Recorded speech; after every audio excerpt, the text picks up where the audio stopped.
नमस्कार। आज के इस व्याख्यान में सभी विद्यार्थियों का स्वागत है। आज के हमारे इस व्याख्यान का विषय है बौद्ध दर्शन में प्रतीत्य समुत्पाद। यद्यपि हमने पहले बौद्ध दर्शन में 4 आर्य सत्य जब पढ़े थे, उसमें द्वितीय आर्य सत्य दुख का कारण है, उसके अंतर्गत इसको मैंने बताया था। वहां उसको हमने द्वादश निदान अर्थात जो 12 कड़ियां बताई थी, वही प्रतीत्य समुत्पाद के नाम से भी कहलाता है। लेकिन ये सिद्धांत अलग से मैं यहाँ पर थोड़ा सा चर्चा करूंगी। महात्मा बुद्ध के क्षणिकवाद को समझने के लिए उनके प्रतीत्य समुत्पाद को समझना आवश्यक है, जिसका वर्णन हमने बुद्ध के दूसरे आर्य सत्य दुख का कारण के अंतर्गत किया है। इस दूसरे आर्य सत्य में बुद्ध दुखों का कारण ढूंढते हुए कारणता की व्याख्या करते हैं, जो प्रतीत्य समुत्पाद पर आधारित है। प्रतीत्य समुत्पाद बौद्ध दर्शन का केंद्रीय सिद्धांत है। इस सिद्धांत के द्वारा बौद्ध दर्शन अपने कार्य कारण संबंधी सिद्धांत की व्याख्या करते हैं। इस मत के अनुसार बाह्य घटनाओं तथा हमारे मन में घटित होने वाली घटनाओं का कोई न कोई कारण अवश्य होता है।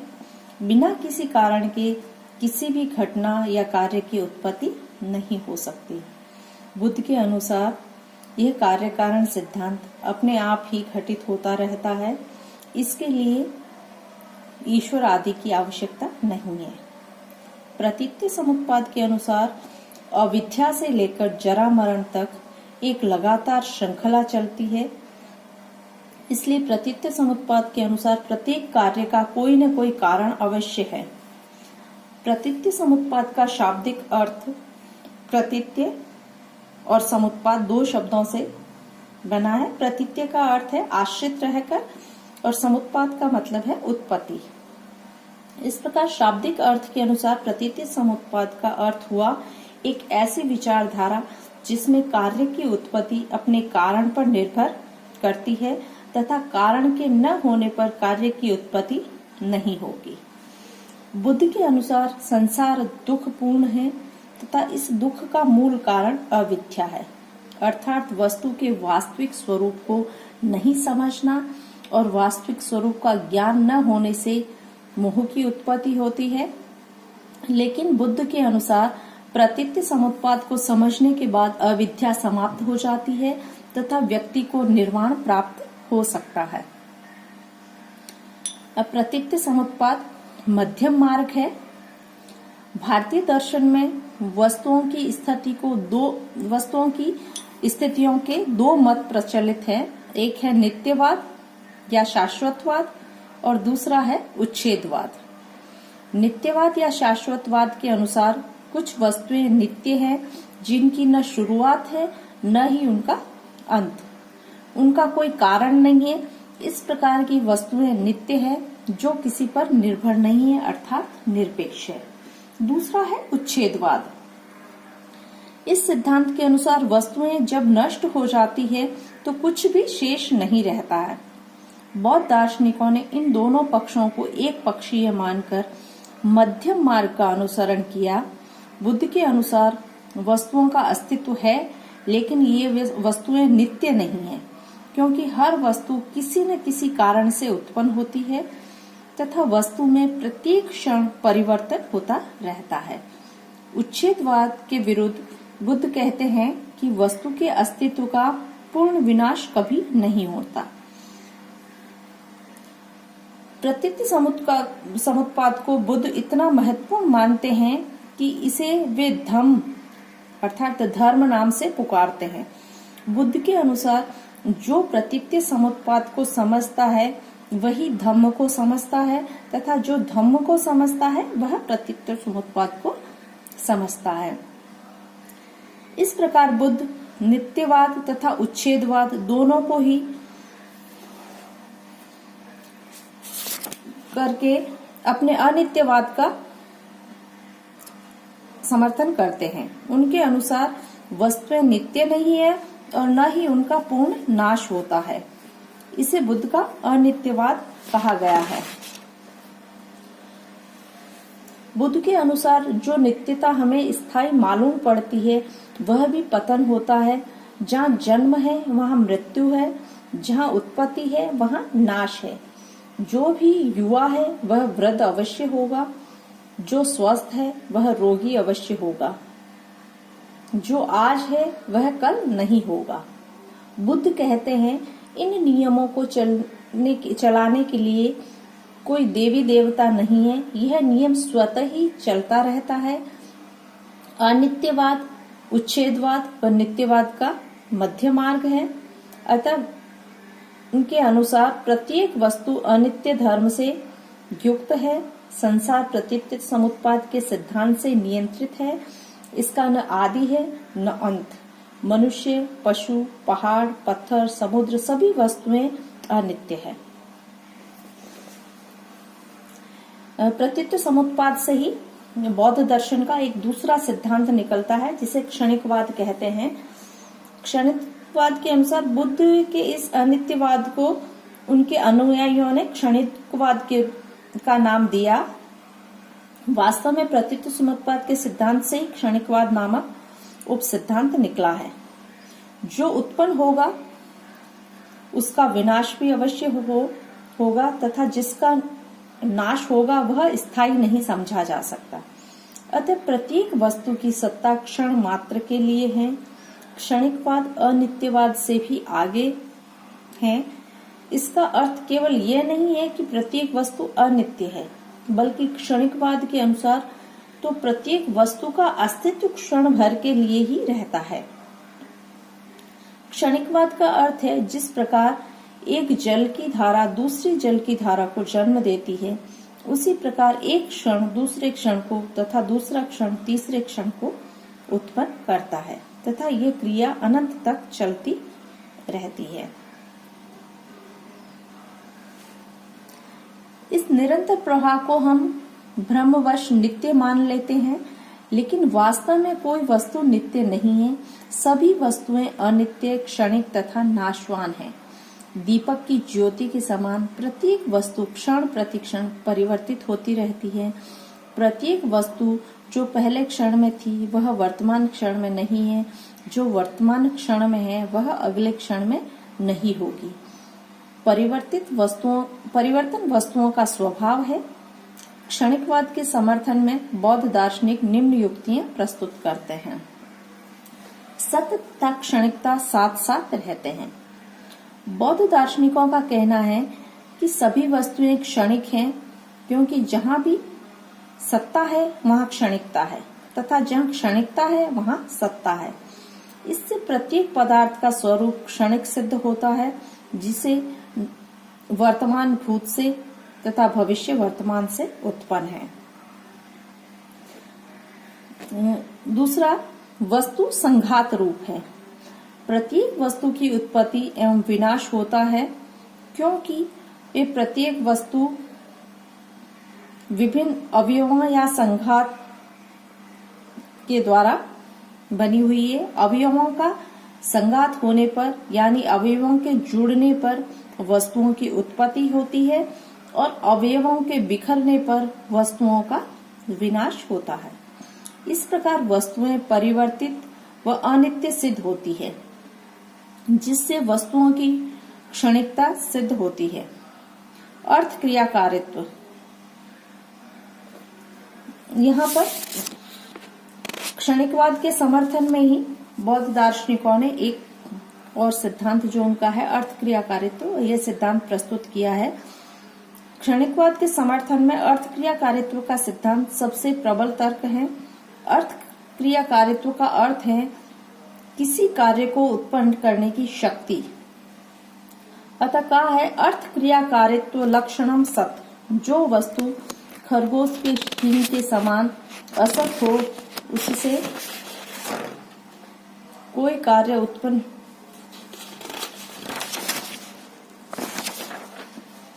हो सकता है। इस सिद्धांत के अनुसार जो वस्तु कार्य उत्पन्न कर सकती है उसकी सत्ता है, और जिससे कोई कार्य उत्पन्न नहीं हो सकता हो उसकी सत्ता नहीं है। इस प्रकार जब तक किसी वस्तु में कार्य करने की शक्ति है तभी तक उसकी सत्ता है, जब तक उससे कोई कार्य नहीं होता तब तक उसका अस्तित्व भी नहीं है।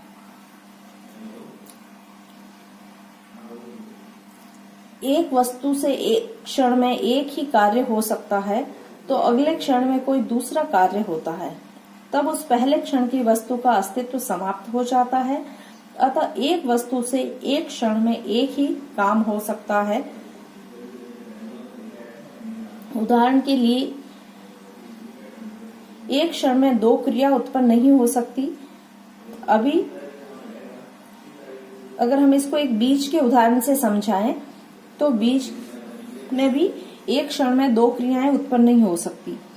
अभी उसमें पौधा उत्पन्न नहीं होगा क्योंकि अभी वह बोया नहीं गया है। मिट्टी में बो देने के बाद उसमें पौधा उत्पन्न होता है। इन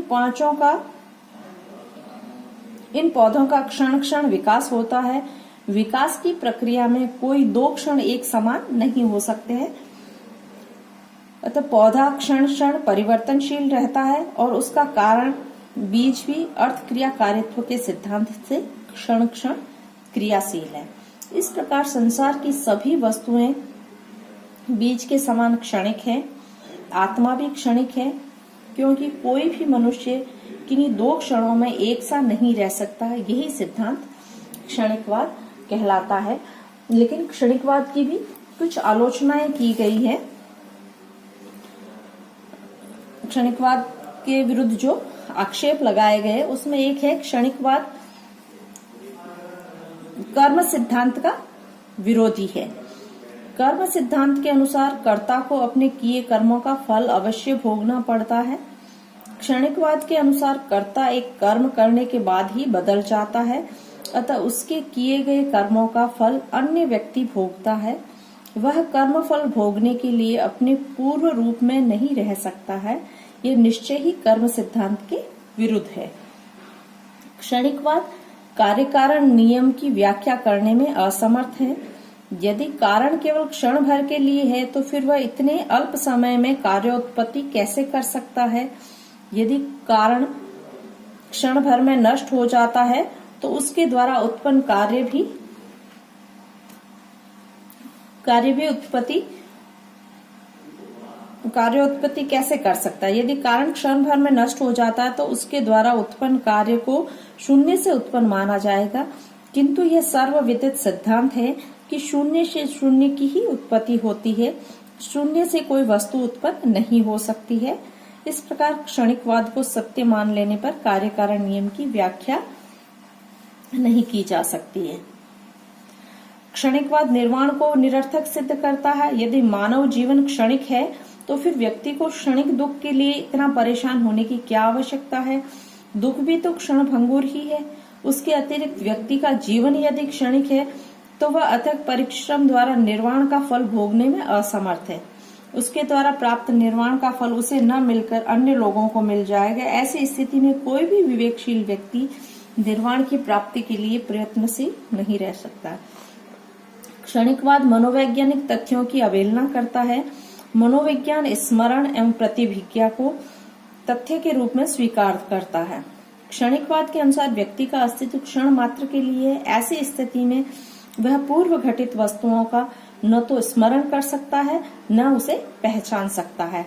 इस प्रकार क्षणिकवाद स्मरण एवं प्रतिभिज्ञा जैसे मनोवैज्ञानिक तथ्यों की उपेक्षा करता है। क्षणिकवाद जीवन में निराशा उत्पन्न करता है। यदि व्यक्ति ये महसूस कर ले कि उसका जीवन क्षणिक है तो उसे अपार निराशा मिलेगी। उसका जीवन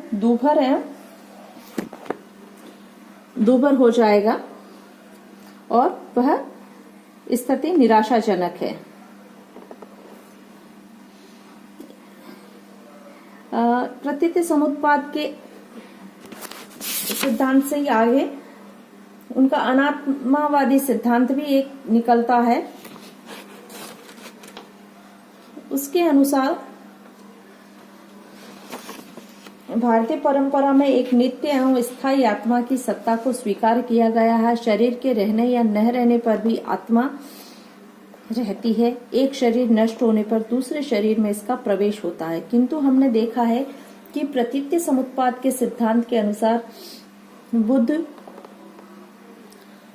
भिन्न भिन्न सत्ता को स्वीकार नहीं करते, अतः उन्हें नित्य स्थायी अमर आत्मा को नहीं मानते। इसी प्रकार इसी का नाम अनात्मवाद है। इसे हम निम्न बिंदुओं से समझ सकते हैं। पुनर्जन्म की समस्या। यहाँ पर समस्या आती है कि जब कोई नित्य सत्ता नहीं है तो बुद्ध पुनर्जन्म में कैसे विश्वास रखते हैं, तथा वे कहते हैं कि बचपन, जवानी व बुढ़ापे में एक ही व्यक्ति कायम रहता है। बुद्ध कहते हैं कि जीवन क्षणिक क्रमबद्ध और अव्यवस्थित अवस्थाओं का एक प्रवाह या संतान मात्र है। विभिन्न अवस्थाओं की संतति को ही जीवन कहते हैं। इस संतति के अंदर किसी अवस्था की उत्पत्ति उसकी पहली अवस्था से होती है। इसी तथा वर्तमान अवस्था भविष्य की अवस्था को उत्पन्न करती है। अतः संपूर्ण जीवन एक सार नजर आता है। जीवन दीपक के समान है। जीवन की एक सूत्रता को रात भर जलते दीपक के समान समझ सकते हैं। प्रत्येक क्षण की ज्योति दीपक की अलग अलग अवस्था है। क्षण क्षण दीपक की अवस्था बदलती रहती है, अतः हर क्षण ज्योति भिन्न भिन्न है, लेकिन निरंतरता के कारण ज्योति अखंड मालूम होती है। पुनर्जन्म को भी दीपक के उदाहरण से समझ सकते हैं। जैसे एक ज्योति से दूसरी ज्योति को प्रकाशित किया जा सकता है, किंतु दोनों ज्योति एक नहीं समझी जा सकती। दोनों का अस्तित्व एक दूसरे से पृथक है, उनमें केवल कार्य कारण का संबंध है। इसी तरह वर्तमान जीवन की अंतिम अवस्था से भविष्य जीवन की प्रथम अवस्था की उत्पत्ति हो सकती है, किंतु दोनों दो पृथक जीवन होंगे। इस तरह पुनर्जन्म संभव है तथा उसके लिए किसी नित्य आत्मा की सत्ता स्वीकार करना आवश्यक नहीं है।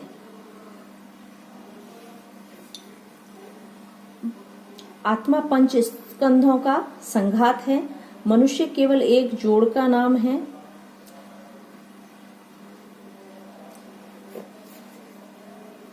इसी प्रकार बाह्य रूप, शरीर, विचार एवं संज्ञा के समूह को मनुष्य कहते हैं।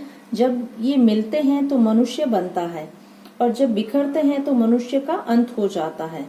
संघात के अतिरिक्त आत्मा नामक कोई वस्तु नहीं है। मनुष्य 5 प्रकार के परिवर्तनशील तत्वों का संघात है, जो निम्न है: रूप, वेदना, संज्ञा, संस्कार और विज्ञान। रूप का मतलब है मनुष्य शरीर के आकार, रंग आदि सभी को रूप के अंतर्गत ले सकते हैं। वेदना, सुख, दुख, उदासीनता का बोध ही वेदना है। संज्ञा, हमें जो नाना प्रकार के ज्ञान होते हैं वे सब संज्ञा है। पूर्व कर्मों के कारण जो प्रवृत्तियां उत्पन्न होती है वे संस्कार हैं। हमें जो अपनी चेतना का ज्ञान है वह विज्ञान है। इस तरह पंच स्कंद मिलकर मानव का निर्माण करते हैं, जिसे हम आत्मा समझ लेते हैं तथा इस नित्य समझकर उसके मोह में फंस जाते हैं तथा मोक्ष प्राप्त कर उसे सुखी बनाने की सोचते हैं। लेकिन नित्य आत्मा की सत्ता मानना ही वैसा ही है जैसे स्वप्न में देखे गए किसी